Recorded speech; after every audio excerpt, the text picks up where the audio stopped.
Es esmu Ilona.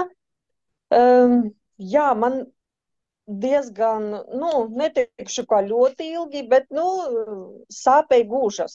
Un sāpēja abas divas. Tad es sapratu, tas nav tā, ka man jāskrien un jāmaina. Viņas abas divas sāp. Nevar būt. Kaut kas trūks. Labi, sāp un sāp, nav tik traki, visu dienu nesāp, bet, protams, ka ne ar pirmo pudelīti.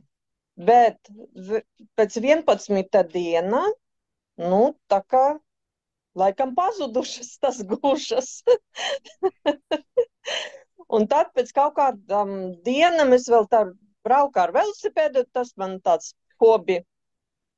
Pamanīju kaut kā, tad kājas cīskas tādas, liekas, ka tā kā es būtu, es nezinu, sporta zāli nodarbojos. Protams, ka es nekad tur negāju, nebija tādas vajadzības.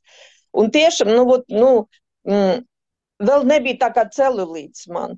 Vecums man ir, es sapratu. Kaut kādas droši vien pazīmes jau parādījies. Pludmales redzēju, ka nav tādas, diezgan smukas kājas.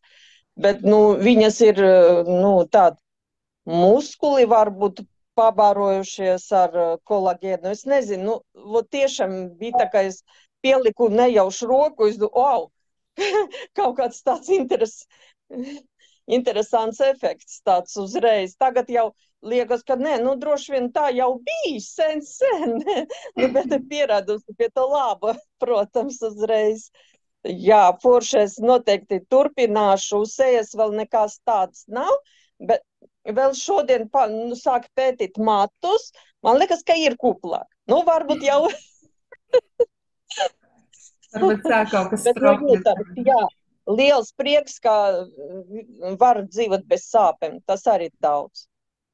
Wow. Un tas tikai pēc 10 pudelītēm, jā?